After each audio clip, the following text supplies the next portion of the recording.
All right, welcome back to another episode of the podcast. It is currently 8:16 p.m. Central Time, Tuesday, March 25th. We have Steven on, and when Steven's on, you know what that means. It's usually baseball discussions, and we are doing 2025 MLB season preview, predictions, whatever you want to call it.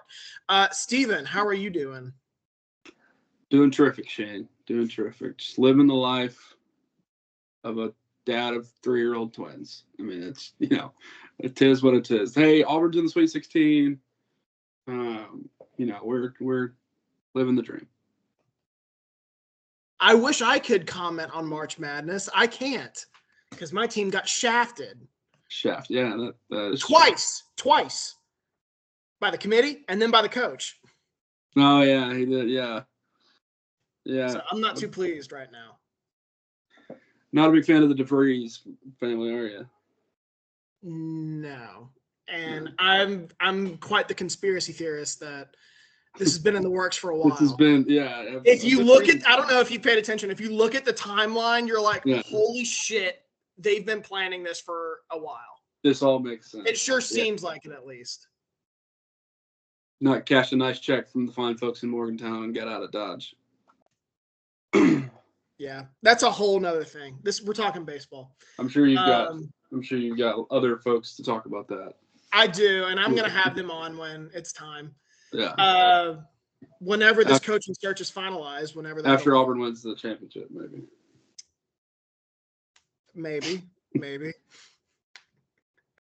I'm not gonna comment on that because I didn't pick Auburn to win it all, and you know I didn't. I know you didn't, and that's why you called me a bum on Facebook. You're a bum. You are a bum, and you know it. Because that's a bum-ass pick. Florida is not a bum-ass pick. Michigan State over Auburn's fair. Michigan State is a bum-ass pick. That's fair. No, I don't dispute that. Bruce Pearl's got some blunders. Yeah, I know. And you hate chalk, too, and that would make, like this. Yeah, but I took the other 1 seeds. This has been such a chalk. Yeah, but I have a feeling that you look at that and said, man, I just can't take 4 1 seeds. I've done it before. It hasn't happened in over a decade, but it's happened before. Get ready. I think it's probably gonna happen again because I watched Michigan State. I wasn't impressed. Auburn has looked pretty strong. First round not so much, but second round they looked a lot better. Florida worried the shit out of me. That was my champion. And then they picked it up. And then Duke looked strong and Houston looked strong. So the 2 seeds, Bama, okay. Thanks. They look fine. I knew you would like that. Tennessee, I'm not buying Rick Barnes. Sorry. Yeah, I always do, and then it bites me in the ass. Like I've got, I picked them to play Auburn in the championship, and I'm just waiting for the ball to drop and him to screw something up. They'll lose to Kentucky this weekend and make me look like an idiot. But Rick Barnes is one of those coaches like Bruce Pearl. I just don't really trust coming March. Can't trust it till you see it. Yeah. I get it. So baseball. We got a new season upon us. What is your opinion on the upcoming season? I think there's a lot going on with baseball because one of the big new stories before the season was the TV contract being ESPN dropping it. I think after this season, they're going through a negotiation for a new one. The NFL just signed a $110 billion deal a couple of years ago. NBA signed a gigantic deal last year. Baseball trying to find something. I think that's their biggest. This is a big season for baseball, in my opinion, to try to market that. Yeah, it's and we've kind of seen what media rights and stuff has done to the college athletics landscape, mainly college football, but even pushing it into some other sports. So it's crucial that the MLB find a home. They've got to find a home that'll pay them, or we're going to see a strike. Because without that money that funnels down to the clubs, they can't pay players what the players believe that they're worth. The players aren't getting what they believe they're worth. I mean, a deal's going to happen. Some sort of 94 on your hands, and it's going to happen. But it has got to be enough. Yeah. It can't be a Pac-12 situation where it's apples and oranges with the organizations. It's professional sports against college sports, but if you boil it down, it's all about money. And if the MLB doesn't get the money that they need,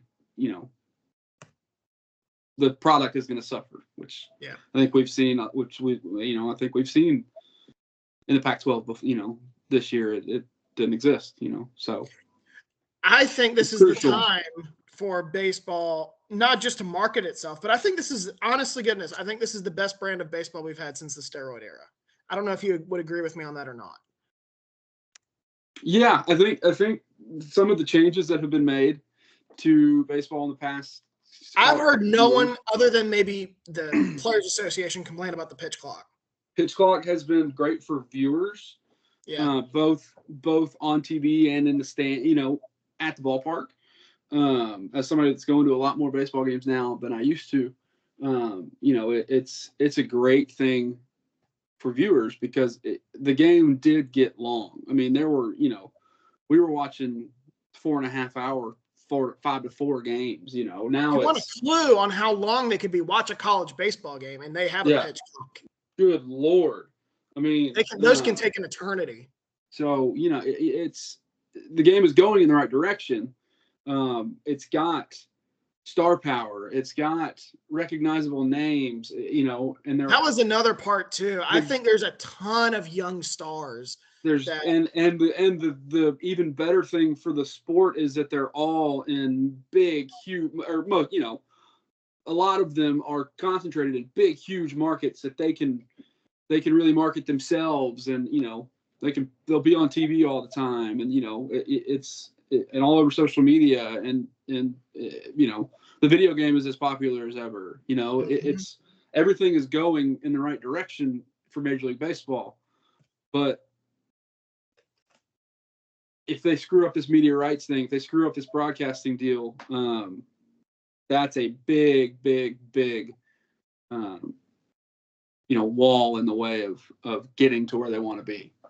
I personally think keeping up with the NFL and the NBA, which is ultimately what they have to do. Well, keeping up with the NBA or NFL is just not going to happen. It's not going to happen, but making sure you have your slice of the pie and not lose any of your slice of the pie. You know what I mean? I honestly think it's a worse look that ESPN dropped that deal than it is baseball lost ESPN. Yeah, I think that, I think that probably has more to say about ESPN than it does the MLB. Right. If we're looking at glass half full for baseball guys like we are, I'm probably a casual. Yeah, you're a little more casual than I am, but like it's interesting what ESPN and Disney and their overlords are doing. They're really steering into the betting skid and the gambling skid and this take, get takes out. It's a take culture on ESPN. It's rarely about the sports anymore. It's more about. Remember when it was Sports Center and showing highlights? That was nice. That was lovely, wasn't it? And now it's just all just trash talk, debate shows in the morning, and it's all just terrible. Or something else I was going to say. What's going on? Okay, what's going on with the Rays? I feel like we say this every year. But I saw that they Last I heard, their stadium was damaged by a hurricane, which is unavoidable. So they're playing. I did see that they're playing their home games this year in George Steinbrenner Field or whatever, where the Yankees play their spring training. I'm like, oh my gosh. Which of course every guy with a computer and a semi decent sense of humor has made the joke of, well, they're getting a facilities upgrade, because the Trop is such a dump. But Yeah. yeah, I mean, but they were trying to build a stadium over on the other side of the bay in Tampa, from where they are in St. Pete. That has since fell through. The fans are not happy with the owners, with the local government, with Major League Baseball. I mean, it's not a good scene in St. Pete, and I really hate to say this, but it's starting to look like a Oakland situation. Not a deliberate, screwing of the team like they did in Oakland. Did the A's screw Oakland? I don't think so. I think the owner had more to do with it than we want to admit, but I mean, it's. Are they setting up to try and move somewhere? Maybe. I mean, that's always. Well, we know that expansion's on the horizon in baseball, and I saw a couple of years ago, and I wrote about it on my blog. Orlando wanted to get in the mix for an expansion team, and I was like, why don't we just move the Rays there? Yeah, I think It's a big enough market. You can keep the name Rays, and it still fits. Even though I think Rays not really in the problem the Orlando area. The problem you run into there is relocation versus expansion. A lot of places like Nashville has been in the talks a lot too, and they have no, from everything I've seen and read and understood, they have no desire for a relocated team. They want an expansion team. They want what I meant was it's going to go to 32 teams. But regardless of what happens with the Rays, I think they're trying to speed up the process and get the A's situated and the Rays situated so that they can get to 32. Could be. And that they don't have an NHL situation where they get to 32 and Arizona goes, well, we got to move. And then ends up packing up and going to Utah. Right. So, I still don't know how Houston lost on that deal, but. Well, it's Texas. Nobody likes hockey in Texas. You'd be surprised. A lot of Stars fans, actually. There's enough people there. I'm sure people do. But, I mean, it's unfortunate for, the unforeseen part of it, like the damage to the stadium is unfortunate and having to do that. But the kind of downfall of the stadium plan, it just, to me at least, I mean, who am I to say, but it just seems so avoidable that these owners can't, and the government and the local and the fans and the team, they just can't all come together and make it. Let's build a stadium. Let's take this much money from the government. Let's take this much money from this team. Let's raise this much money. Do whatever we got to do. Because everybody knows that the Trop is a piece of crap. But it's taken this long, and it's not. And now it seemingly it's just not going to happen, and they're going to be back in the Trop in 26. So, it's unfortunate. It's to the point. I've always been keep them in Tampa, but now it's to the point. I'm just get the hell out of Tampa. Yeah, I mean, it's been a disaster. And the whole splitting home games in Tampa and Montreal, I was get the fuck out of here with that. That's a really bad idea for a number of reasons at this point.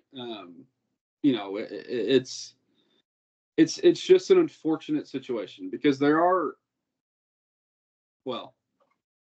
good baseball fans in Tampa, the dozens of them that go to games. And it sucks. I always feel bad for those kind of people because I am those kind of people here in St. Louis. I'll go to any game and it doesn't matter if they're bad or they're, the best in the league.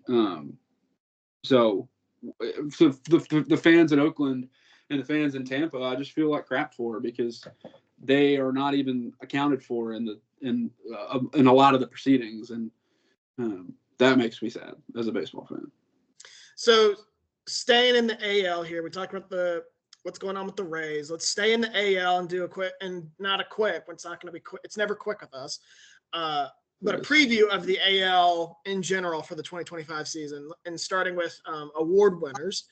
So MVP, Cy Young, and Rookie of the Year. I have my picks here. I I think the front runner for MVP was, I didn't pick him, and now I've forgotten who it was. Surely Aaron Judge, right? Yeah, I'm sure. Yeah, let me look. If it wasn't Aaron Judge, maybe like Bobby Witt Jr. No, Bobby Witt. Was it Bobby Witt Jr.? So it's Bobby Witt, Aaron Judge, and I didn't go with either or. I went with the third option, who is Gunnar Henderson. Auburn Tiger. A former? No, he wasn't former, was he? He signed with Auburn. Yeah. But then he got drafted and was like, "Oh, here's millions of dollars." Right. I don't need college. I know he was going to go to Auburn. Yeah, he's from Selma. But yeah, I mean he's the guy we've been talking about for a couple of years with this young, super talented Baltimore core that have all kind of grown up together. Him and Jackson Holiday being the two main ones. And he exploded onto the scene. His rookie year, had a really good year last year, is only seemingly getting better. Yeah, so rookie year, I believe he won Rookie of the Year. I'm looking at it here.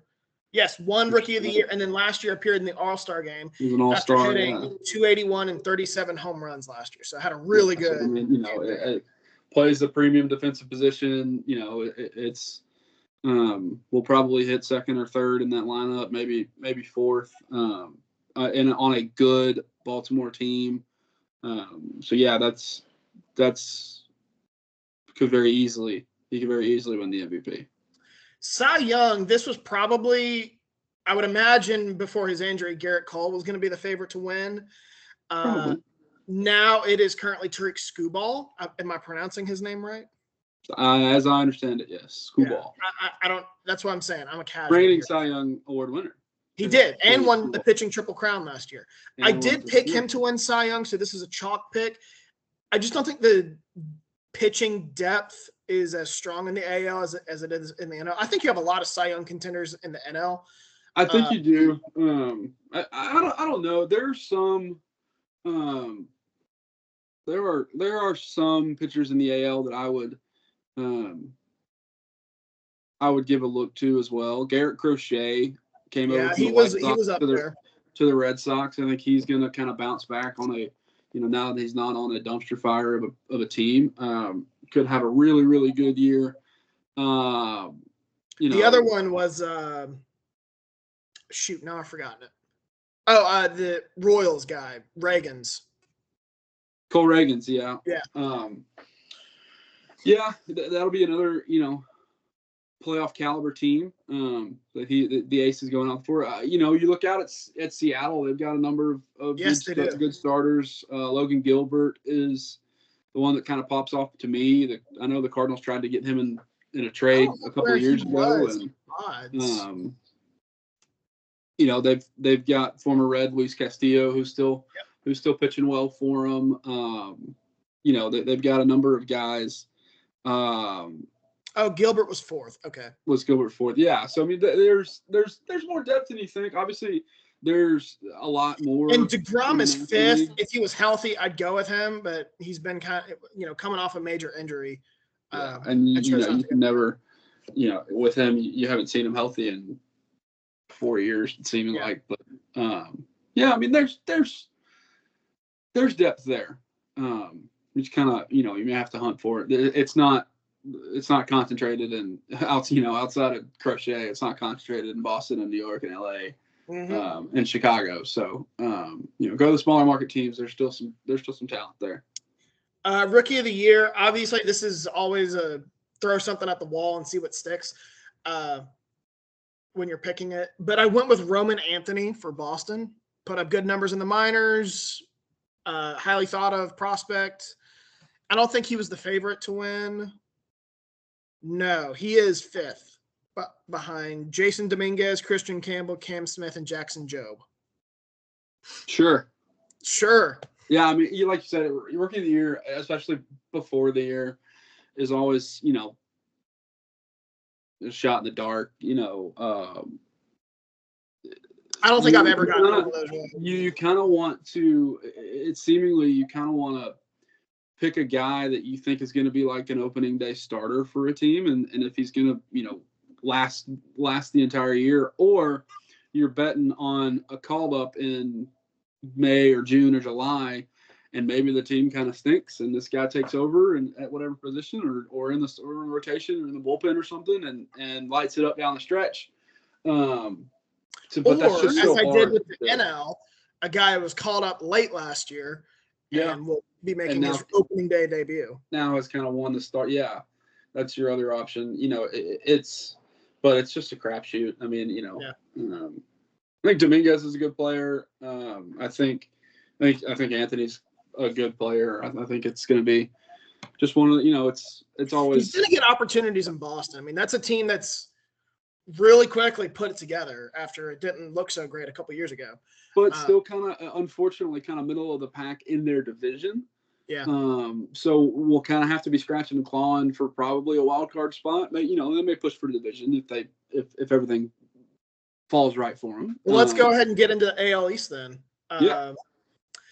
So AL East, by far, I think top to bottom, the deepest, most talented division in baseball. Again, before Garrett Cole's injury, I had the Yankees penciled in here. Now that he's done for the year with, I believe it was Tommy John surgery, I have them finishing third actually in this division. Maybe a little harsh, but I have Baltimore winning.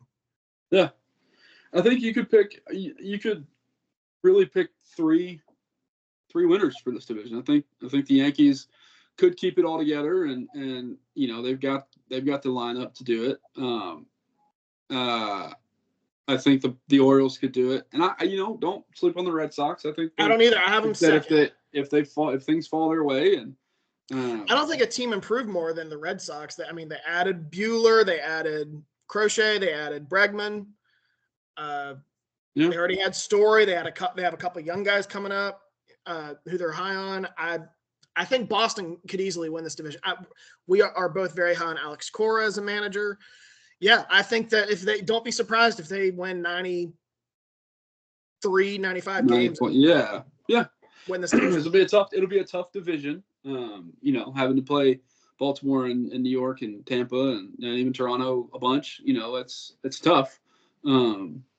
But they may all beat up on each other and each, and then go beat scrap out of the Central and the West. We seem to say that, and it this division is just going to beat up on each other. We do it with football too, and there's always a team that rises above. You're right. But I have the Orioles finishing first, Red Sox third, Red Sox second, Yankees third. The Red Sox and Yankees are wild card teams for me. I have the Blue Jays in fourth, Rays in fifth. I don't like putting the Rays fifth. I still think they're a well-run operation. They have a good manager. Their lineup lacks pop. Shane McClanahan starting the year on IL already. Just not a great start for Tampa. Toronto, on the other hand, this is kind of their last shot. Vladimir Guerrero Jr. is a free agent next year. Bo Bichette's a free agent next year. I believe both of them. They spent money on Max Scherzer and Santander. They got to put it together. But the problem is, like I said, or like we have said, this is a loaded division. I just don't think it's going to happen. Yeah. That window is closing for Toronto. There's they had to go spend to satiate some fan noise. Did just enough, but will it amount to anything? I don't think so. I'm with you. I just don't trust them. That was the team a couple years ago, that I was really high on. They feel like a 500 ball club, and that's what I have missed. With an MVP caliber season out of Vlad Guerrero Jr., maybe they bump up a little bit, but do I really see them season long competing with Boston and Baltimore and New York? No, not really. So I'm with you. 4 and 5 probably interchangeable for me with Detroit and Tampa. I just think Tampa's going to be so discombobulated all year too. Yeah, I didn't even think about the move for that. Not playing in the Trop anymore for them. But. So we'll just see how they react to that. but they have dealt away some of their star power, have let some of them walk. They're not the same team that they were in the early part of this decade when they're going to the World Series and winning playoff series and stuff. So, and like you said, McClanahan starting the year on the IL. So it's going to be a tough road to hoe for Tampa. We have always been super high on the Rays. Very well, like you said, well-run organization. We think very highly of Kevin Cash. If anybody can put it together, I would say it's them. Yep. But too much discombobulation, too little recognizable names, and like you said, pop in the lineup. And I think it's just a down year for Tampa, and then away we go with rumors. I agree. So that's AL East. We go to the AL Central now. This is really tough. Like, both Central divisions are incredibly tough to pick. Stinky. Yeah. I don't know about stinky. I think there's one probably playoff team coming out of here. But last year we got 3 playoff teams coming out of this division. I don't know if you would agree with me. This is the division I have pegged as like the division of regression. Like, I don't know if I see 3 playoff teams coming out of this division again, like that, like there was last year. No, and and the top 4 teams are so easy. Like, let's just go ahead and spoil it. I got the White Sox finishing last in this division. No, shocker, no way. Shocker, right? No way. The team that lost 121 games last year, most in MLB history. Now I will say, I have them improving on their win total from last year, only because there's only one direction for them to go, and it's up. Because they can't possibly do it again, right? Yeah, but even then, I have them at 50, so we'll see. But like Minnesota, Cleveland, Kansas City, Detroit, I think they're all pretty much even. I have them all 1 through 4 within 6 games of each other, and none of them eclipsing 90 games. I'm sorry, 90 wins. Like, I think that's what this division's going to be. It's just 1 through 4, 4 spots, 4 teams. I think there's 16 different outcomes here that could happen. Oh yeah, I think you probably. Well, I mean, Detroit got better in their starting rotation, so I was going to say maybe you slot Detroit in at 4. So everyone's high on Detroit. I'm not. Everyone else is. But I don't love their lineup. Yeah, I don't either. I would venture a guess that the 3 other teams' lineups will outperform them on paper and on the field. So I think I would maybe give the slight edge is not the word to use, but slot Detroit in at 4 and then kind of have a dogfight with the other 3. So but like you said, they're so close. No team is going to run away with this division. No. So the team I'm picking to win this division is the Twins. Not super confident in it. Perfectly reasonable. But I was looking at their injuries last year. Joe Ryan, Simeon Woods Richardson, Max Kepler, Byron Buxton, Carlos Correa, and Royce Lewis all missed significant time last year. And they still won 82 games. Like, Rocco Baldelli is just a really good manager. Mm-hmm. If they're healthy, I think this team can win 90 games potentially. I don't have. And that's all it would take to probably get you to the playoffs. Yes. In the Central Division. So, I agree. Yeah. So Twins won. I do have the Guardians second. I had them first for the longest time. They bring back a ton of their pitching from last year. Like, I think all of it is everyone from last year. Lineup is decent. Jose Ramirez, Stephen Kwan, I think is his name. Yeah. Carlos added to Carlos Santana. There's some pop to this lineup. Carlos Santana is still playing. He is still playing. He's back in. Good Lord. Okay, sorry. Is this the same dude that's gone back and forth, it feels like, between Detroit and Cleveland his entire career? Or am I thinking of a different guy? No, the Carlos Santana, he played for somebody like Pittsburgh maybe recently for a year or 2. Possibly, yeah. He bounced between switch hitter, right? Like, he's a switch hitter. He's a first baseman, that's all I know. Yeah. I think, yeah. I have the Royals coming in third. I didn't want to do it. Like, I wanted to pick the Royals to win this division. The problem is, who's the guy we just named? Bobby Witt Jr. hit 332 last year. I don't think that's going to happen again. Led the And I league think in their hits, pitching led the league in, overperformed last year. And they lose Brady Singer, who went to my Cincinnati Reds. I think this team regresses just a little bit. Not that they're going to suck, but they won 86 games last year. I think they could go down to 83, 82. And that doesn't mean I'm not high on this team. I am. But progress, I say it all the time, progress isn't always linear. Yeah. Definitely a regression candidate with some of the losses that they had. And Kansas City is always going to kind of be in that position because of their market size and how, we saw it when they won the World Series in 15. It was 2015. Was it 15? They made it in 2015. How long after that did they have to blow it up because they couldn't pay all those guys? So, I think about a year. So, not saying that, last year's team should have won the World Series and they're going to blow it up in a year, but they've paid Bobby Witt now, which is great. He deserves it. But how much money do they have besides that? So regression is a definite possibility here. I'm not in the same boat as you with Bobby Witt. I think he can do it again. I think he's the best player in the American League. I just went through the last 15 years. The guys who hit over 330 and what they did the next year, they obviously weren't as good for the most part the next year. There's probably a Todd Helton or an Ichiro year in there somewhere. But, right. The big one was, I think, Jose Altuve and Miguel Cabrera were the two. Yeah. Sure. Did those it twice. Hit 330 back-to-back years. Yeah. But how far can Bobby Witt drag a team? This isn't football. This isn't basketball. This isn't even hockey to an extent. You can't take a team and drag it and will it to a playoff. There's 24 other guys that have to be pulling their weight too. So like you said, this division is so up in the air.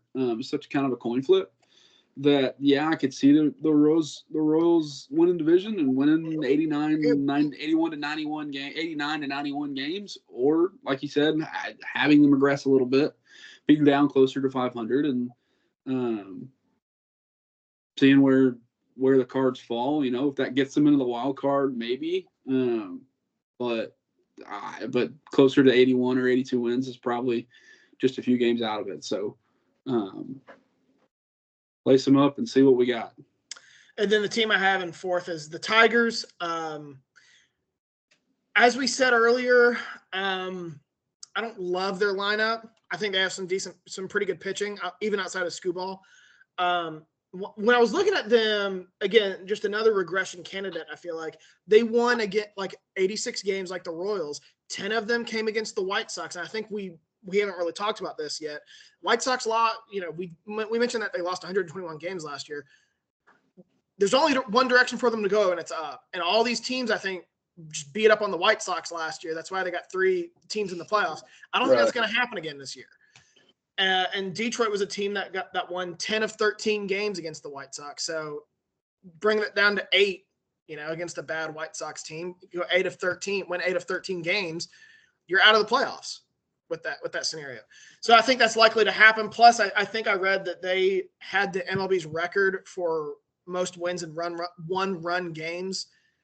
I feel like that's going to go the other way this year. Yeah, law of averages probably evens itself out or goes the opposite. Not too different from one-score games in the NFL. If you do really well in that one year, you're going to not go from 12-1 to 1-12, but you're going to go from 12-1 to 7-6. Right. All right. So AL West. I think this is a 3-team race. I would agree with you. I went back and forth on this. I eventually landed on the Rangers winning this division. They got a lot of pop in the lineup. Had some injuries last year. DeGrom missed the whole year. Josh Young missed time. They still won 78 games. I think they're closer to the team that won the World Series in 2023 than they were to the team we saw last year. Yeah, it's all about luck. A lot of times they had some bad injury luck. They had some down years from their stars. Seager and Simeon and Rosarena and all those guys. Well, they traded Rosarina, but he's now in Seattle. He's in Seattle now.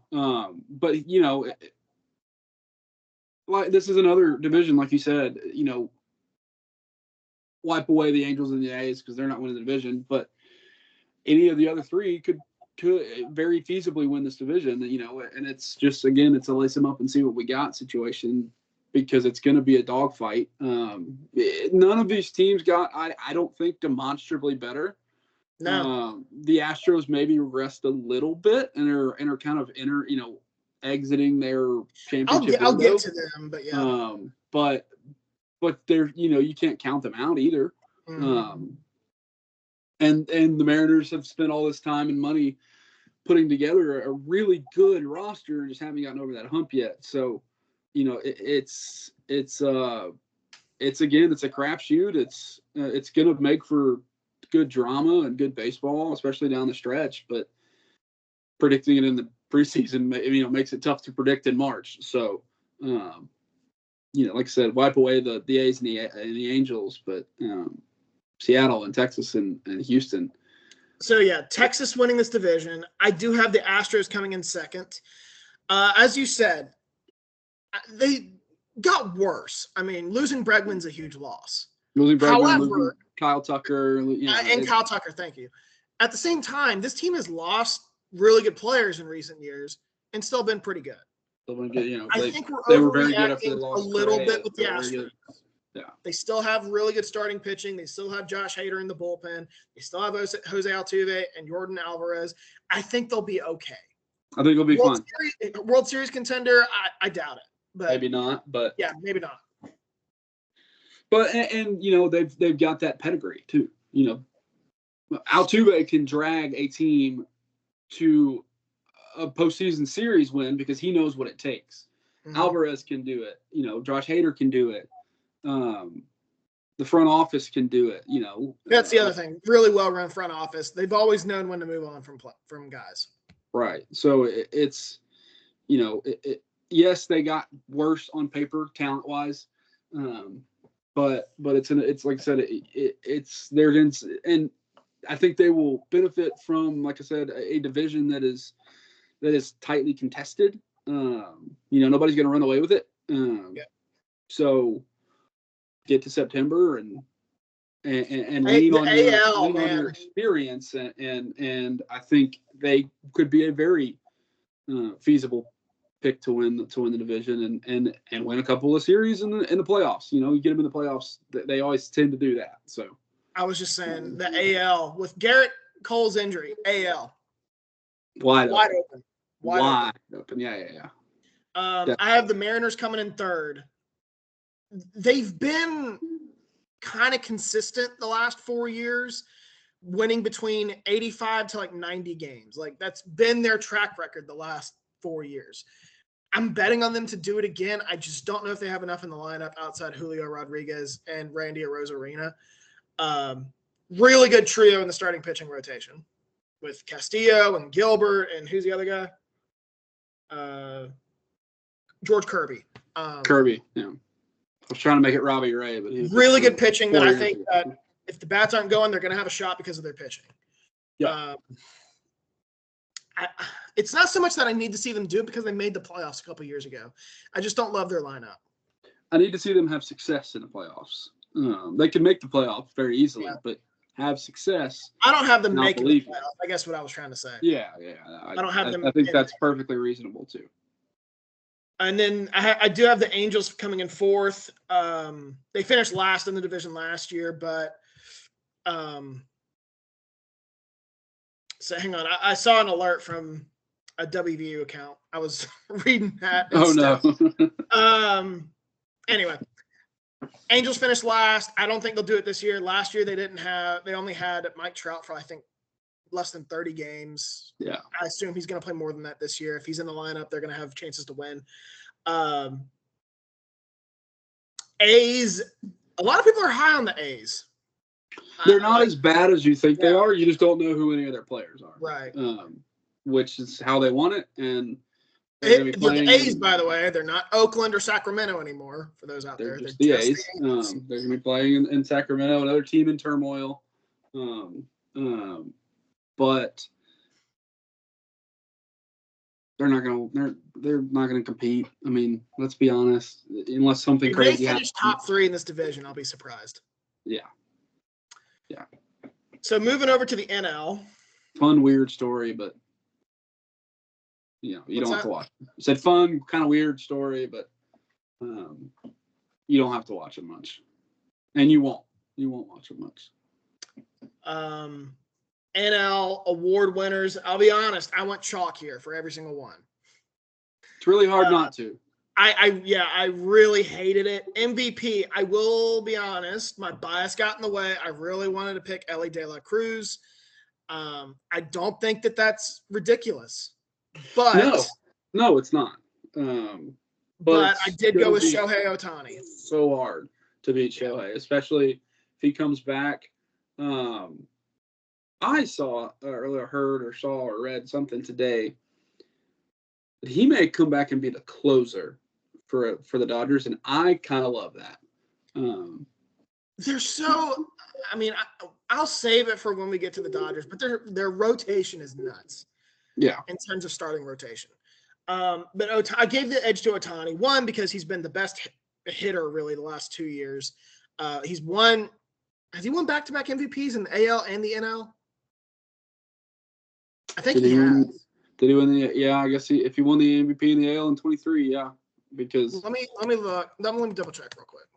Which I believe that he did, because that was the year that he pitched and hit full time. Right? Or did Aaron Judge win it in 23? Ohtani won in 23. Ohtani won in 24 with the Dodgers. So Angels in 23, Dodgers 24. So that's what I thought. Yeah. Highly unlikely that he'll win a third straight, but is it though? I mean, but is it though? Is it highly unlikely? He's the best hitter in the game right now. He's the best baseball player on the planet, period. Yes. And if he's pitching, that's just going to give, the writers are just going to give him more credit for doing that. So I have to go with him. But like I said, really wanted to do Elly De La Cruz, kind of go off the board there. Elly De La Cruz is a good choice. I mean, Ronald Acuna is going to be start the year on the injured reserve, injured list, whatever they're calling it now. But he'll be back soon. And he'll put up numbers. Juan Soto is now in the National League. He can't be over. Yeah, he was second, I believe. I don't like picking guys who just got a huge contract. I don't know. I feel like they get lazy. I should say that they get lazy. I mean,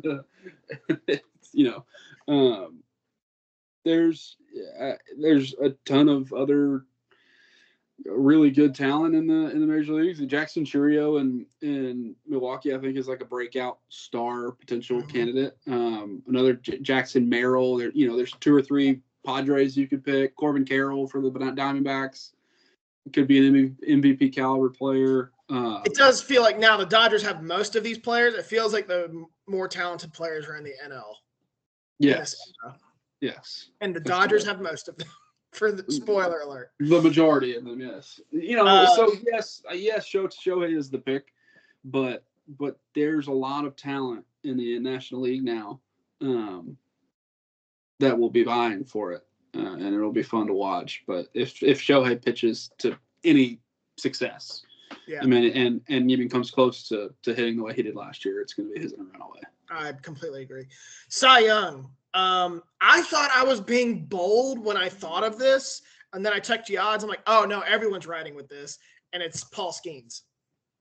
Well, yeah, duh. He's stupid. I mean, I don't know. I thought I was. He's got the nasty. He's got the best stuff I've ever seen, ever. I mean, his stuff is absolutely ridiculous. My concern is he's got a super hot girlfriend. Well, yes, so maybe he'll be distracted. But my concern is workload. I don't know how much Pittsburgh is going to want to push him. If they're in contention in the down NL Central, maybe that changes, and he does work a full season, but would it surprise me if they shut him down or close to it in late August or early September? No. They're building around him. So if they lose him in a season that's, if he blows a UCL in late August in a season that they're already 25 games back in the standings, that ruins their projection for the next 4 years. So that's my concern with Paul Skeens. His stuff is, like I said, it's otherworldly, but I'm concerned that he won't make it a full year, whether due to injury or tomfoolery from the Pittsburgh Pirates. The Pirates are full of tomfoolery, for sure. Yes. As for Rookie of the Year, I'm sticking with an LSU Tiger, again, chalk, and going with Dylan Cruz. Dylan Cruz, guy who came up at the end of last year, didn't put up great numbers, but he's seen it. Like, he's seen Major League pitching. Highly touted prospect. I think that's going to benefit him going into this year. Yeah, I think that's a perfectly reasonable, like we said with the AL, Rookie of the Year is so hard. I think there's, I don't know. You'd have to check me on this, but I think pitcher for the Braves, Spencer Schwellenbach. I think he is still rookie, qualified as a rookie. I wonder if he is. That would be an interesting pick because he's going to be. What's his name? Spencer Schwellenbach. Okay. I'm not sure what his classification is or qualification is. He may have been called up a little too early last year, but if he was called up May 29th last year, so I don't think so. So then I kind of doubt it, but this will be his first full year in any case. But yeah, I mean, Dylan Cruz is certainly a worthy candidate. The Cubs are going to be starting a third baseman on opening day who is a rookie. It'll be his major league debut or he got called Matt Shaw. I'm just looking at the names. Who I have heard good things about and already hate, but that's a situation where if a guy's going to be the opening day starter and he's a rookie, safe to say he's a pretty good ball player and safe to say he's going to put up some numbers, or he's going to stink and I'm going to laugh. But, that's a situation where a Rookie of the Year could be waiting for somebody to produce if somebody produces from that situation. So. All right. So NL East, I don't think the Phillies are going to repeat as champs of this division. I am going to give the advantage to the Atlanta Braves, who had Spencer Strider, Austin Riley, Ozzie Albies, and Ronald Acuna Jr. missed significant time last season, and they still won 89 games. That's absurd. Just absurd. They're good. They're really good. They're good. They're not going to suck. Like they're not just a playoff team. Like they're a World Series contender when all those guys are healthy at the same time. And I don't know how healthy they'll be, but they should all be playing more than they did last year.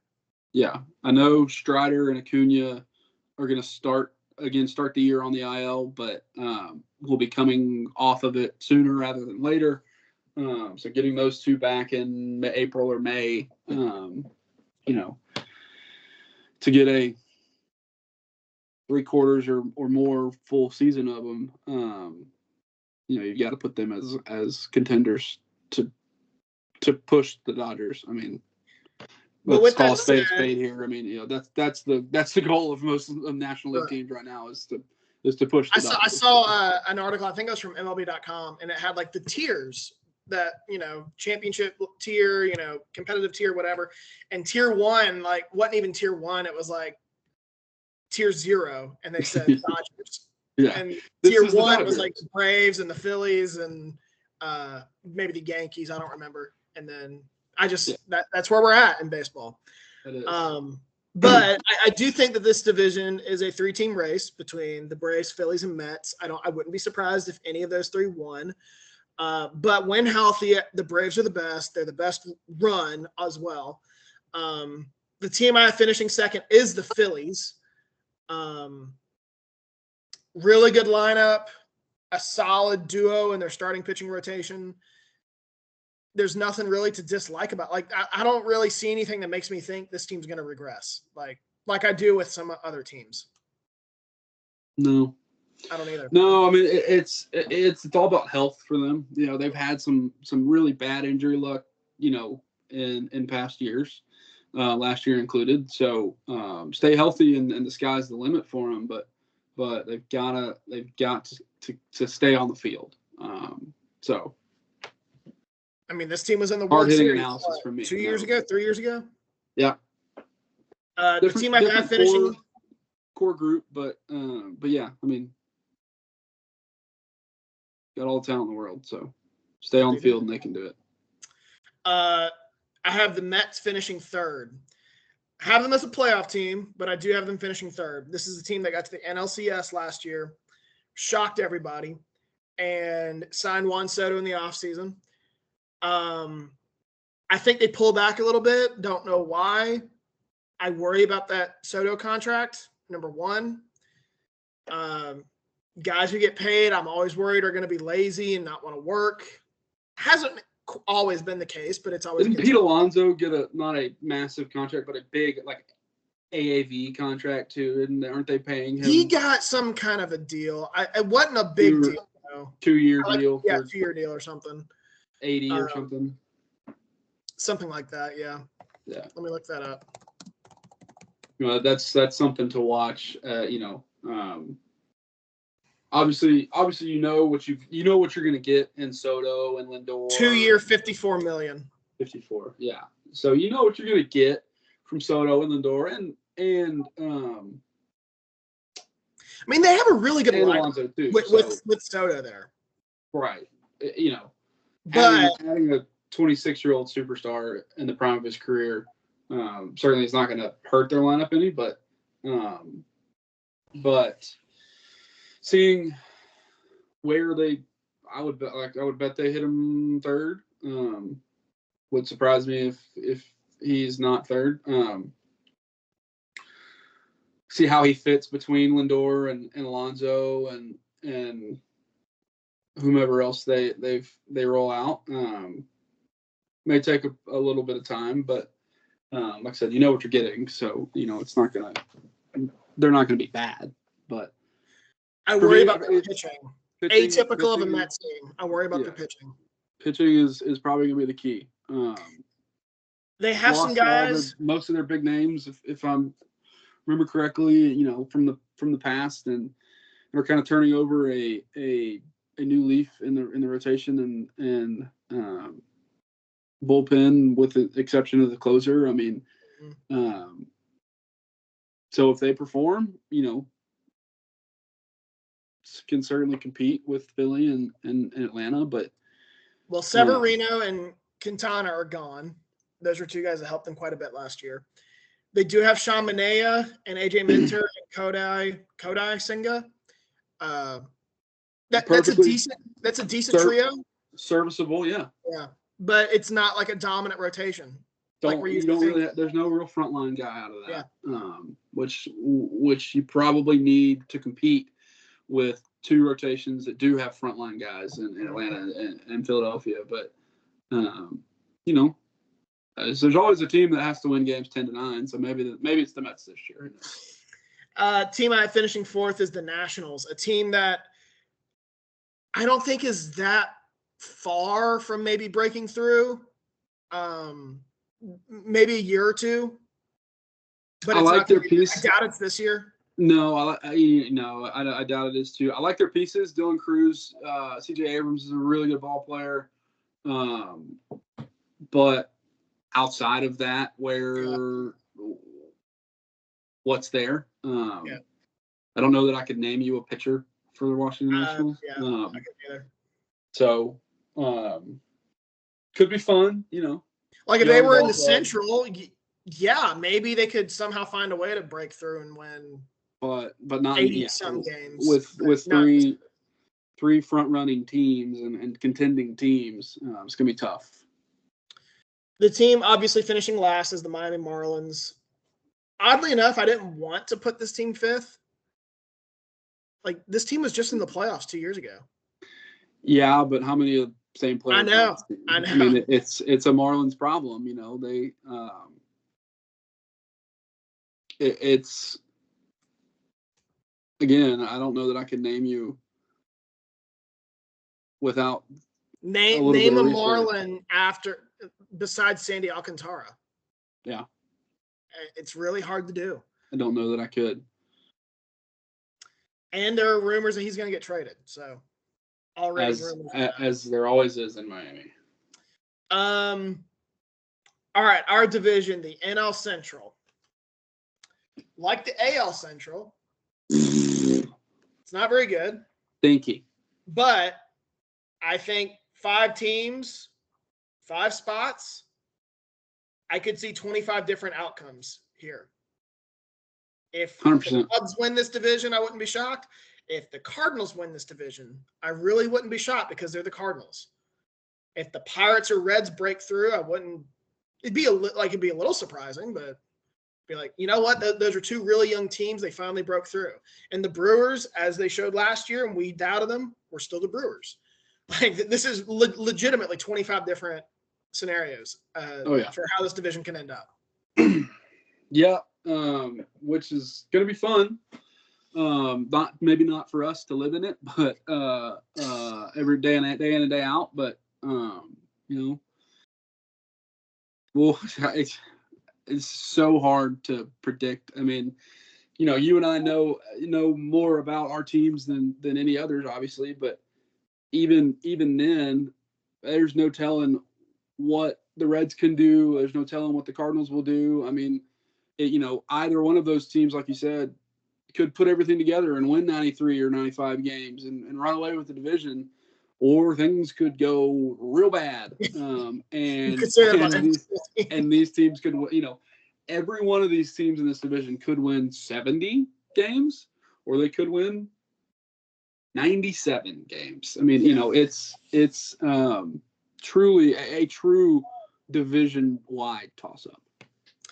Utter and complete chaos. So you're kind of taking a stab in the dark. Team I picked to win last year, they were a disappointment, but the Cubs, I do have winning this division. I think everyone's going to have them winning this division. Just in a division just with so much uncertainty, I think we're all just going to ride with the team with the better roster. And on paper, I think that's the Cubs. They also have, I think, the best manager in this division, Craig Counsell. Well, last year, I was looking it up. I was like, that team disappointed last year, but they started really slow. Mm-hmm. But then they caught fire late. I have here they won 44 of their last 75 games. Like, if the season was another 50 games longer, they might win this division. You know what I mean? Right. So, what do you think? If ifs and nuts were candy and butts, we'd all have a Merry Christmas. But I think they also lost a lot of one-run games. Yeah. I mean, you're right that they probably got better. They added Kyle Tucker as kind of a cornerstone, who is not on the back half of his career, but is kind of still in his, late in his prime, but still a productive ball player by every meaningful designation. And I think the key is that they got better, and I don't think any other team did in this division. A lot of teams kind of stand pat. I know the Cardinals did.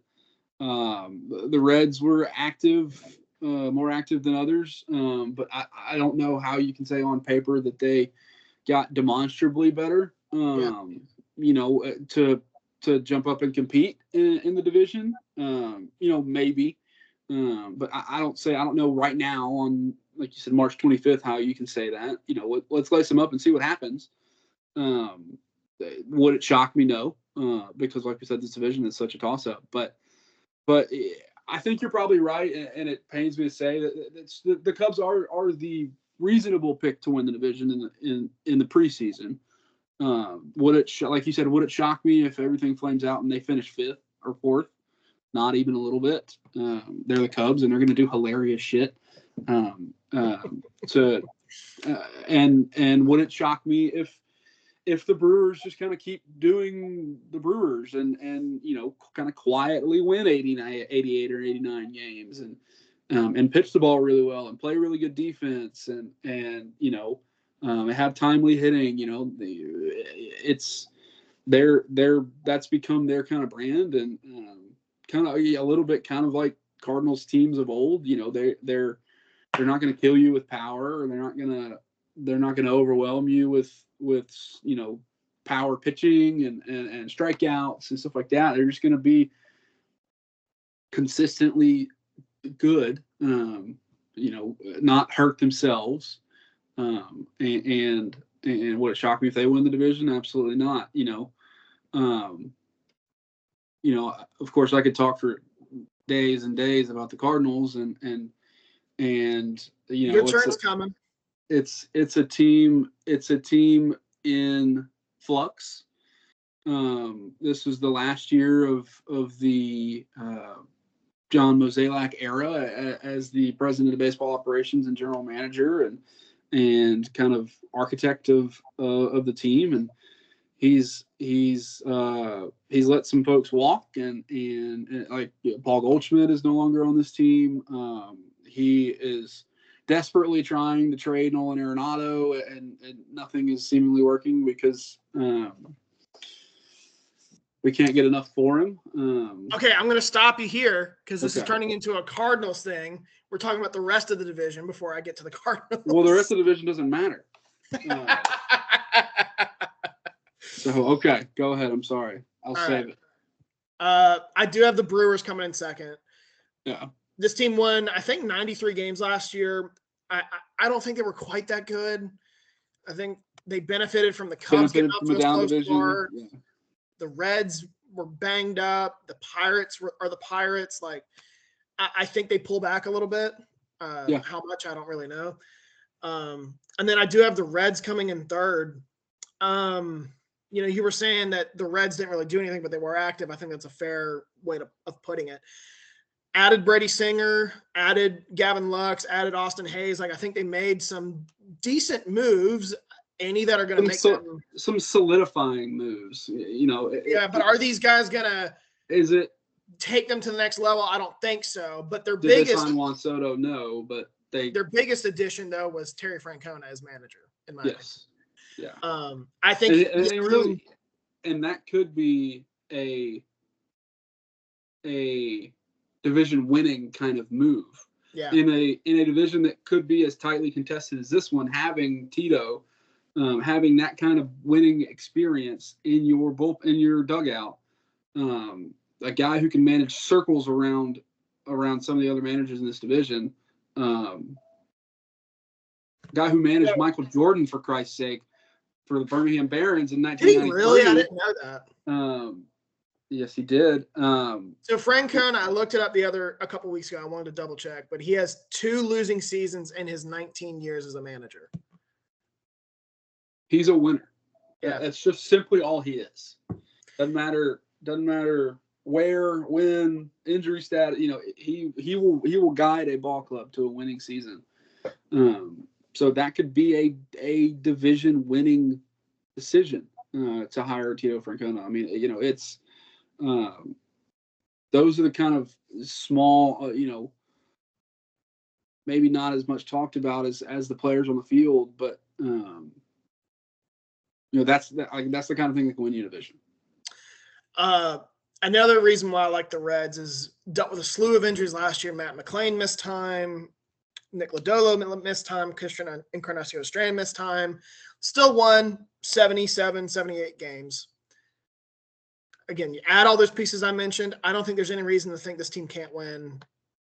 Can't get to 500, let alone 84, 85 games. And in the National League, that probably gets you in the hunt. Definitely, and probably could, you're in the hunt, anything can happen. So. You're really going to hate this. I have the Pirates coming in fourth. And I think it's perfectly reasonable. No, I hate it, but I think it's perfectly. Go ahead and go on your rant. I'm sorry. I didn't. No, I just no. Good. Talk about the Pirates, and then I'll go on my rant. Talk about the Pirates. Pirates. I don't love putting them fourth, if I'm being honest. Like, you got to show me at some point. It's a young and exciting team. It's the Nationals. It's the Baltimore from a couple of years ago. It's what we thought the White Sox were 7 years ago. You know, it's the Mariners from a few years ago. You know, it's that kind of expectation. Obviously, they have a chance to win every fifth day, or however often they decide to throw Paul Skeens, they're gonna have a chance to win that game. What can their lineup give you? O'Neal Cruz is a good ball player. I wrote that on my blog. I said Brian Reynolds is their only consistent hitter in this lineup. But they've got to have more from O'Neal Cruz. From Brian Reynolds can't drag them. They've got to have more. Brian Hay, they've just got to get more. These guys have been around long enough now that it's just that they have got to get more from them. But then again, after Paul Skeens, who's going to throw the ball for them? What are they going to do in the bullpen? It's depth in hitting is a huge concern for this team. But they got Paul Skeens. And Livy Dunn's going to be there around a lot. So I wish I still lived in Morgantown. You're such a freak. What'd you say? You're such a freak. I would go to PNC Park tomorrow if I lived in Morgantown, if she would be there. Yeah. And I do have your Cardinals finishing last. I actually reached out to my brother a couple weeks ago because I was looking at like the win totals for the division. I'm like, why are the Cardinals in last? And he explained to me what I'm sure you're about to go on a rant about for the Cardinals. Basically, just farm system's kind of dried up. Goldschmidt's gone. Like Goldschmidt and Arenado have kind of fallen off a cliff. I wouldn't say it's dried up, but it's stagnant. It is a good way to put it. But yeah, I mean, it's like I said before you cut me off and made me save it. This is a transition year for the Cardinals. Do I think that do I think that means they can't compete? No, they've got enough talent to go however far they want to go. They can't compete with the Dodgers, probably. They can't compete with the Braves, probably. They can't compete with some of the other higher end teams, the Padres, those type of teams. But can they win this division? Absolutely. Can they win this division? For sure. I am concerned about a lot of things. I'm concerned about the starting rotation. There is Sonny Gray is our ace, probably. Eric Fetty is in the starting. It's a starting rotation of nobody that worries you as an opponent. Unfortunately, we've got some good young pitchers in our farm system that will probably make their way if things go the way that the front office and GM wants it to go, and we have a down year, and we can kind of sell off all of our pieces. Get Arenado out the door, get Fetty out the door, get Sonny Gray out the door, get build for the future. There's a lot of pieces in our farm system that are major league ready. But have either got somebody blocking them. Most of them pitchers have got somebody blocking them, or they're need some more seasoning, whatever the case is. But there's just so much turmoil, I think, in the organization right now, which is so unlike the Cardinals. Yeah. I mean, it's so unlike the Cardinals. I really like the hire of Chaim Bloom to take over for Mozeliak from O.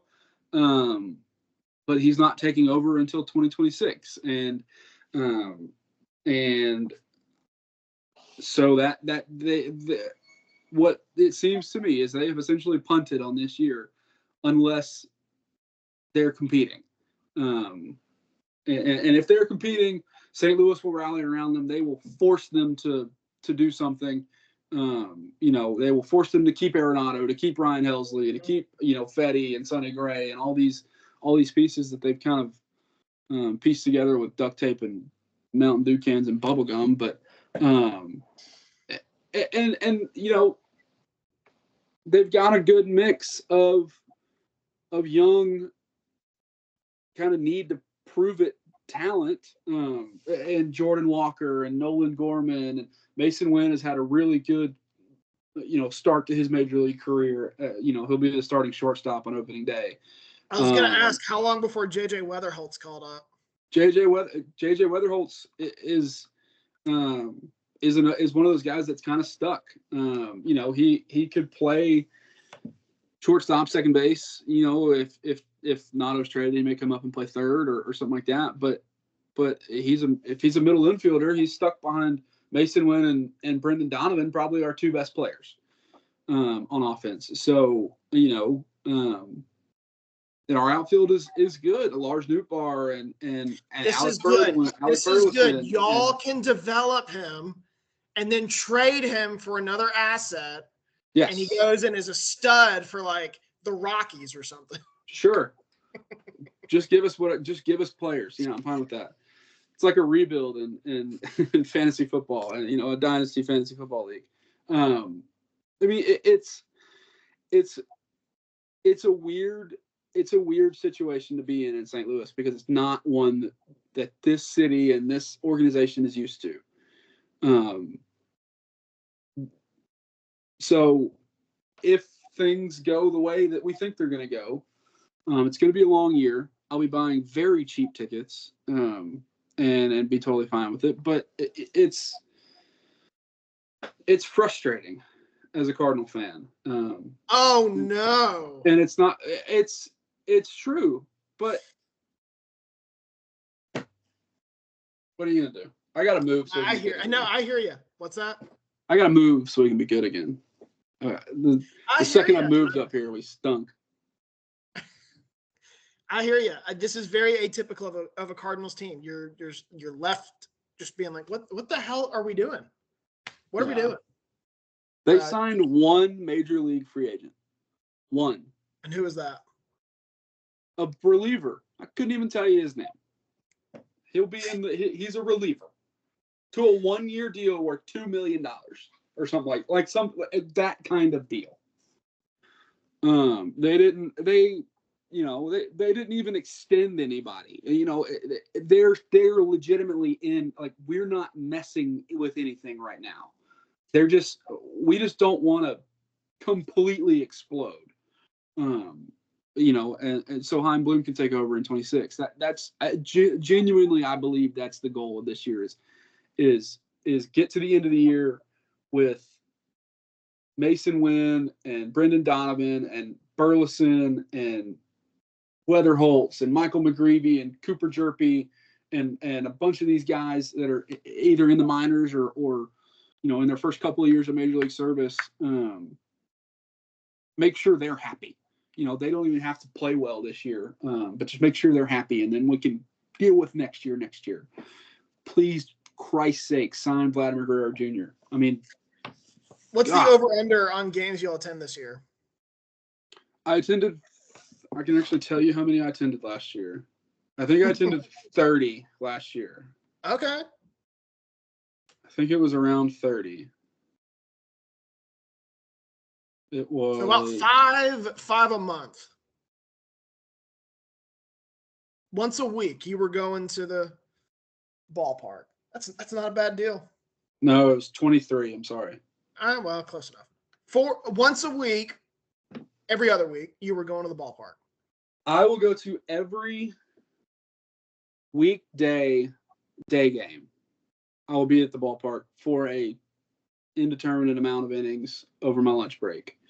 We'll go to a couple weeknight or weekend. We'll go to some games. We'll take the boys and have fun and eat the Dippin' Dots and see the mascot and stuff. But yeah, I mean, I'll probably go to 15 or 20 games this year. You know, it's what you do in St. Louis. So even if they suck, I'll be there. But it's just a weird situation. It's not one that St. Louis enjoys being in, and they won't enjoy. I mean, if things go to plan, you know, like I said, there will be 10,000 people at the game in August and September, and it will be an eerie Busch Stadium. All right. We've spent enough time on the Central. Going over to the West. And I'm going to be a little bold here and pick the Dodgers to win the NL West. Wow. Left field. Couldn't have seen it coming. Are we going to do this again? Are we going to do the Dodgers are going to break the wins record? No, I did not do that this year. Okay. I have them at 108. Every year we've tried that. Yeah. I had them at 108. I thought about it, and I was like, no, I look like an idiot every single time I do it. So, no, I did 108, but I thought about it. One of the years I came close. I think they got to 111 wins, and I started at 117. Yeah. I mean, it goes without saying the Dodgers are going to run away, or are the easy pick to run away with the division. They won the World Series. They got better as a team, and they didn't lose anybody that comes directly to mind.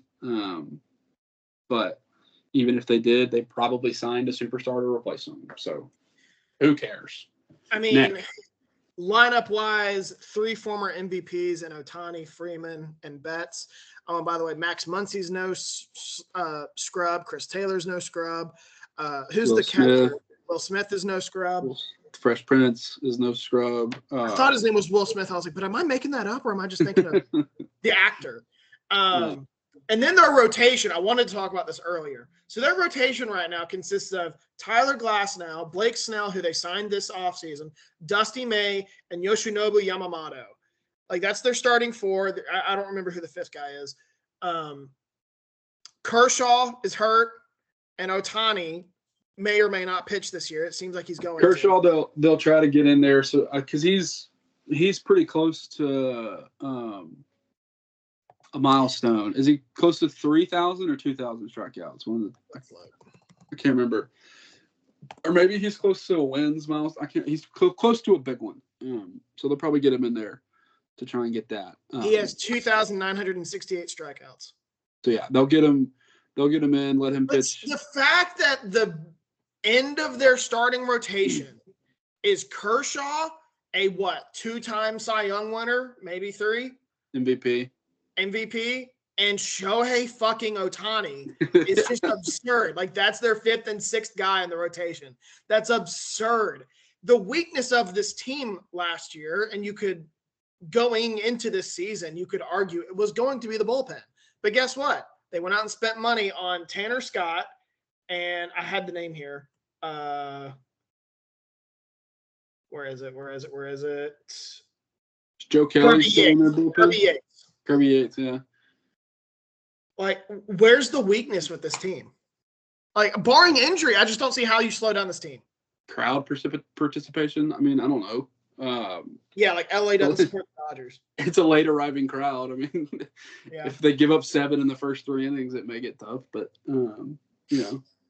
I mean, they're the runaway favorite for the division, for the league, for the World Series. I mean, it's it'll come down to health. If they stay healthy, they're going to be in contention, and in a spot to repeat, to do all these things and repeat and win the World Series again. But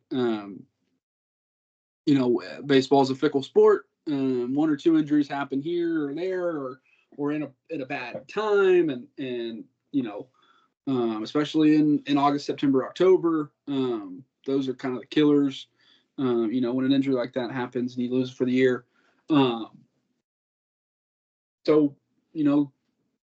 play the games for a reason. It's not played on paper, but if it was, the Dodgers would be heavy favorites to win the World Series. So right now, speaking of which, let's look that up. It wouldn't surprise me if the Dodgers were minus 400 or more. I highly doubt it's that much. Okay, so it's plus territory, but plus 240. The next team is Atlanta at plus 850.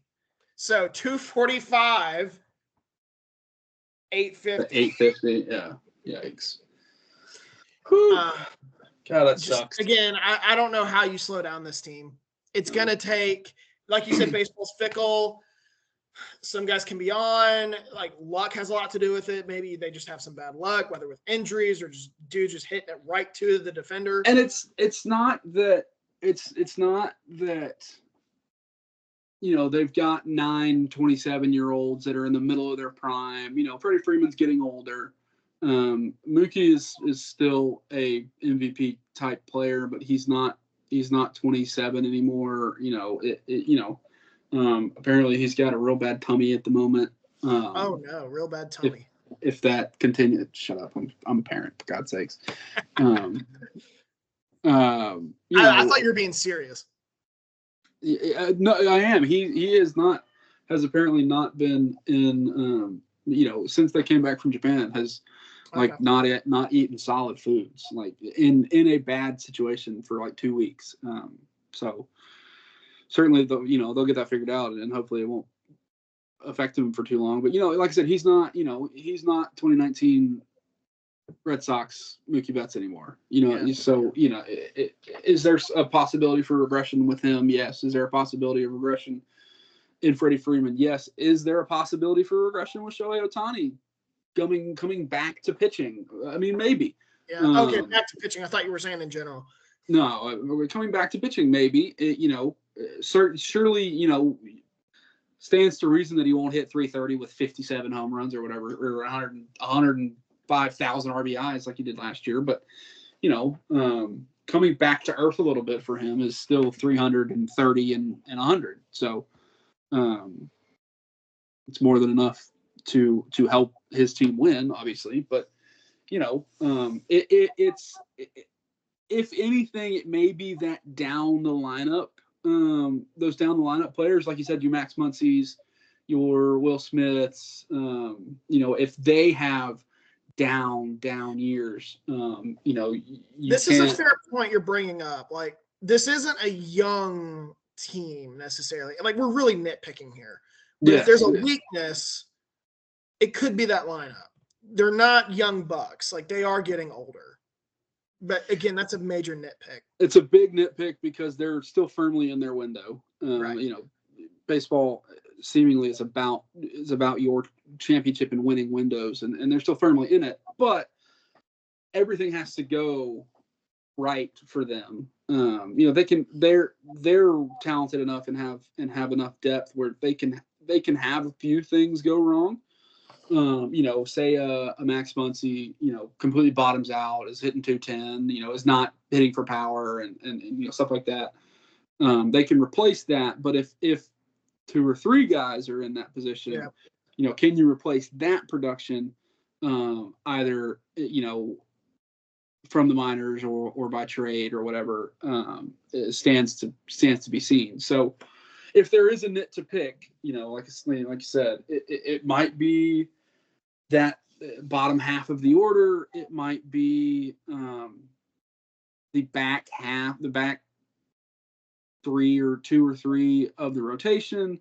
Seeing a regression from Yamamoto is certainly a possibility.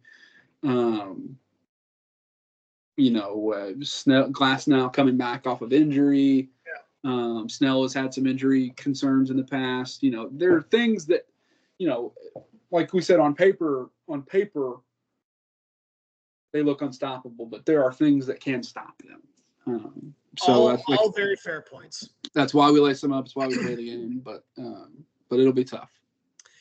The team I have coming in second. First of all, I should have led with this. This is a 1-team race, but if you want to open it up, I think this is a 3-team race to win this division. The team I have coming in second is the Diamondbacks. Diamondbacks made the World Series, shocked everyone, made the World Series in 2023. missed the playoffs last year, but if you look at the body of work, it's hard to believe that they missed the playoffs because they actually improved in the win column, going from, I think, 84 wins to 89 wins. I think, like the Cubs, they started slow, got hot late, and missed the playoffs solely due to tiebreakers. If you remember, there was like a three-way tie between the Mets and the Diamondbacks and maybe the Braves. I think it was between like tiebreakers between the Braves and the Mets for like maybe who wins that division. I don't remember.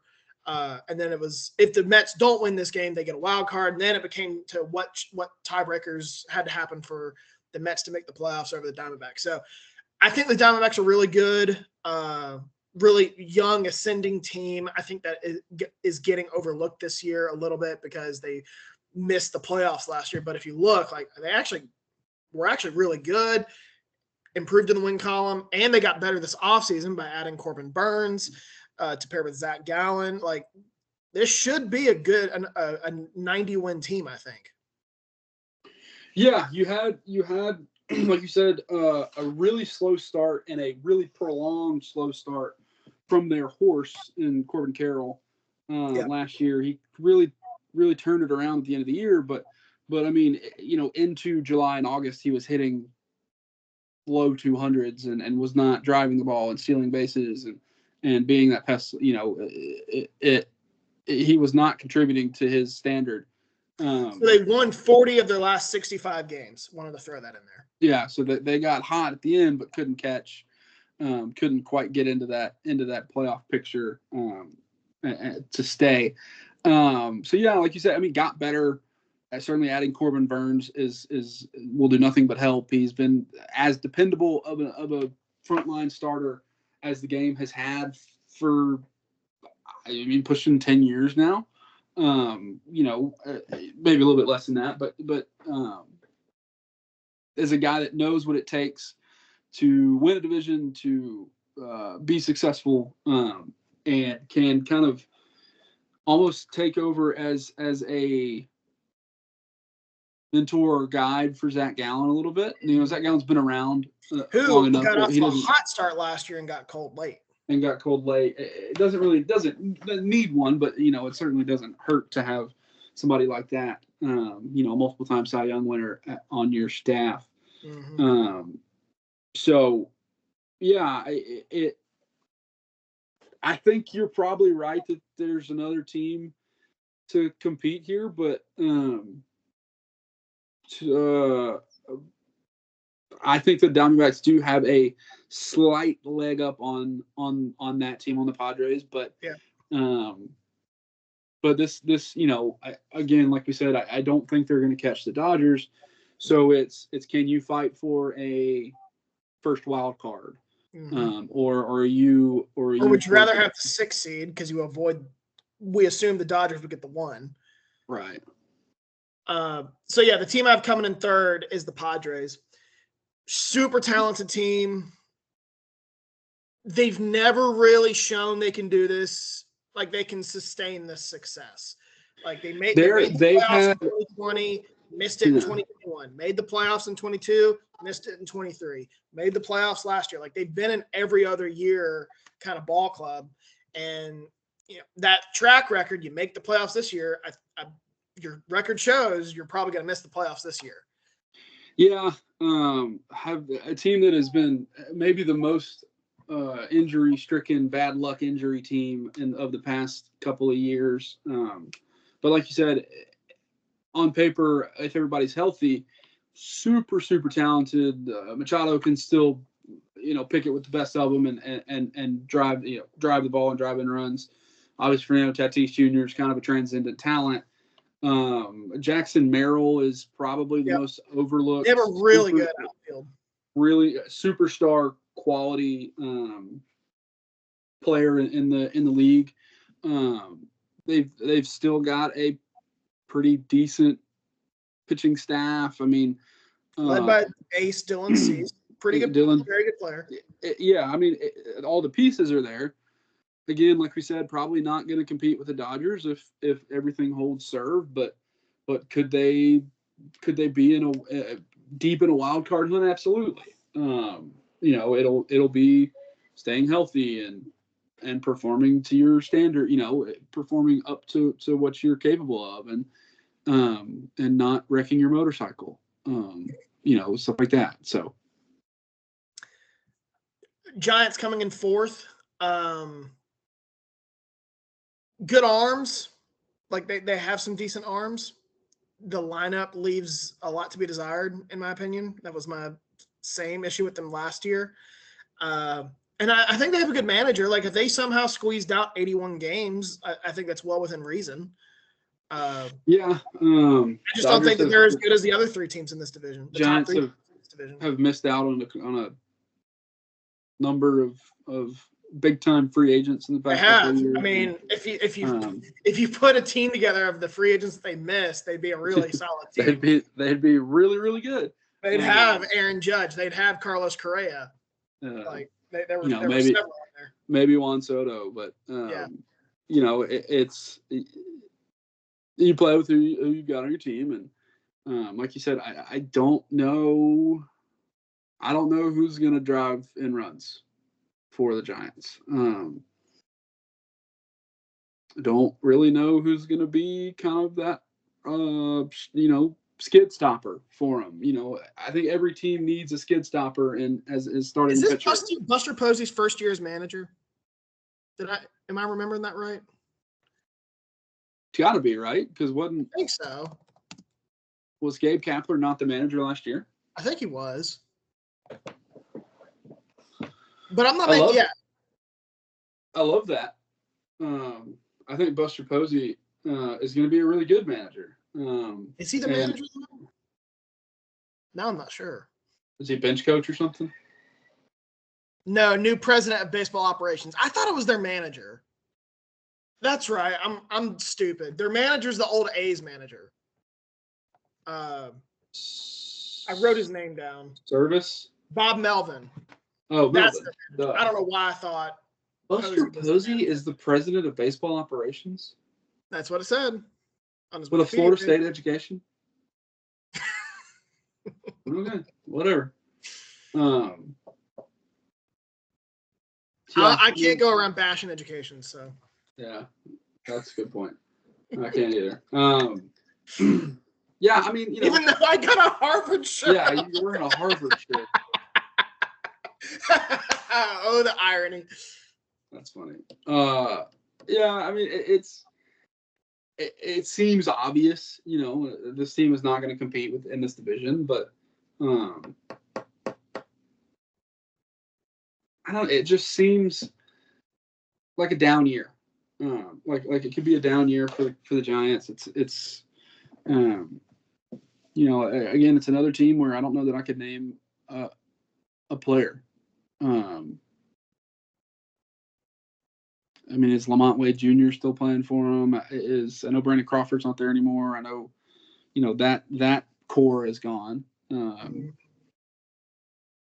So it's could they jump up and compete with the Diamondbacks and the Padres? Sure. Do I think they can't compete with the Dodgers? I don't think, but lace them up, see what happens. Team coming in fifth, to no one's surprise, is the Colorado Rockies. They can beat the Rockies. Yeah, I mean, might be the worst team in baseball. Just not much to brag about on their roster, I guess, other than Chris Bryant. Can you even brag about Chris Bryant? That's what I'm saying. Yeah, I mean, they've got a couple of pitchers that you can make a case for. If they're even still on the team. Usually, if a pitcher has one good season with the Rockies, they're begging their agent to get them traded. But if Freeland is still there, he's a good pitcher, Kyle Freeland. Other than that, I don't know much. Kyle Freeland is still there. Still there, okay.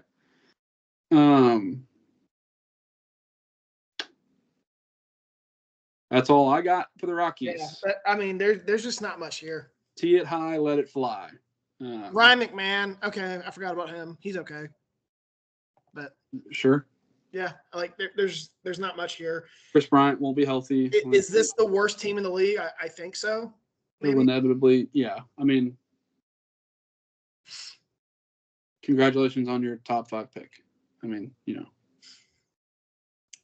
So, 2025 World Series projections. I think we are both going to go out on a limb and pick the Dodgers to represent the NL. It's hard not to. I mean, it's really like we kind of say this every year. Would it surprise me if the Braves make it? Who have done it? Series, They've done it before, but if the Mets jump up and win, make it to the World Series, they almost did last year.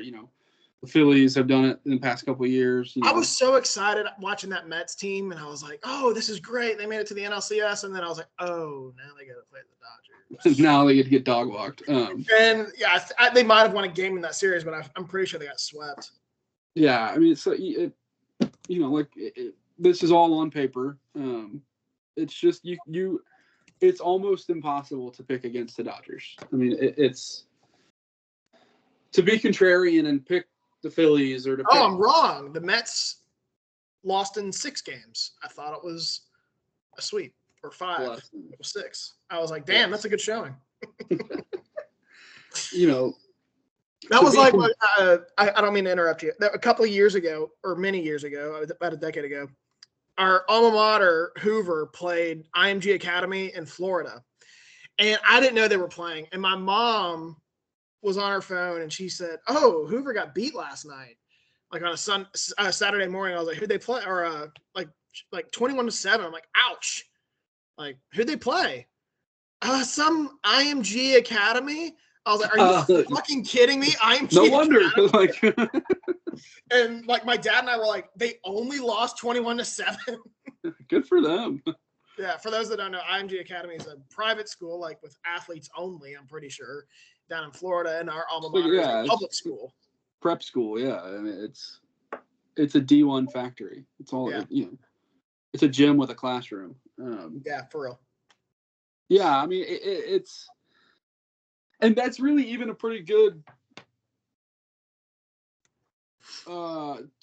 comparison of what the Dodgers are compared to what some of these other teams are. Like, they're playing with a different deck of cards. Like, it's it's so yeah, I mean, with the National League, it's impossible just about to pick against the Dodgers. So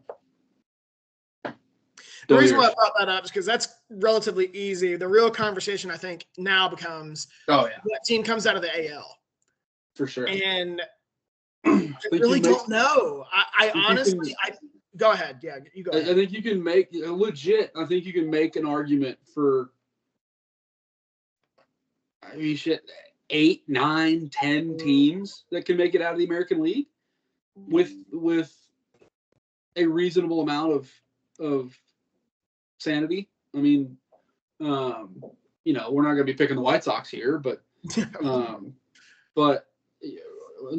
New York, Boston, Baltimore, Cleveland, Minnesota, Kansas City, Seattle, Houston, Texas. I mean, that's 9 teams that I named. An argument, some tougher than others, could be made that if everything falls right and they make a run, they could definitely make it to the World Series, and I think that's a good thing for baseball. I think we've had the discussion before that I don't like what the Dodgers are doing. I understand that it can be done, but I prefer a more balanced league, a more competitive league, that's what the American League is right now, which is I think like I said, I think that's good for baseball. So I'll let you make a pick and I'll take a stab in the dark, but it's definitely the more intriguing of the 2 leagues, and that makes it all the more, at least to me, it makes it all the more fun. So my original pick before Garrett Cole's injury was the Yankees. But even then I was hesitant with that because the last time I believe the last time the same two teams made the World Series in back-to-back years was the Yankees and Dodgers in the late 70s. So it's been almost 50 years since then. The odds of that aren't very good. So Garrett Cole gets hurt. I'm like, I don't know what the Yankees after that. And I eventually narrowed it down to two teams. One is Baltimore, one is Texas. And I went with Texas just because I think their arms are better than what Baltimore has. Arms are probably better. They've certainly got more experience. And Bruce Bochy as a manager. Bruce Bochy as a manager, yeah, definitely helps in that regard. Most of that core has won a World Series already. You would have to see it from Baltimore. I think Baltimore did it last year, and I just don't want to do that again. Perfectly reasonable. Yeah. But I think Baltimore's really good. Losing Burns, I think, really hurts them, though. Like, it should be fine during the regular season. In terms of winning a championship, like, who's their ace pitcher? Would it surprise me if they, jump up and trade for Tariq Skubal or Sonny Gray or, somebody like that? No. If things take a nosedive in Seattle and they're shopping their pitchers, it wouldn't surprise me if Baltimore tries to go get one of them, something like that. But, that's another thing to explore, obviously, as we get close to the trade deadline, who's competing, who's not, who needs a piece, who's hurt, who's not, that sort of thing. But like I said, I could see any, I rattled off 9 teams that I think could legitimately make the World Series in the American League, and it's tough to even separate those and make a pick. So I'm totally fine with the Rangers being a pick, and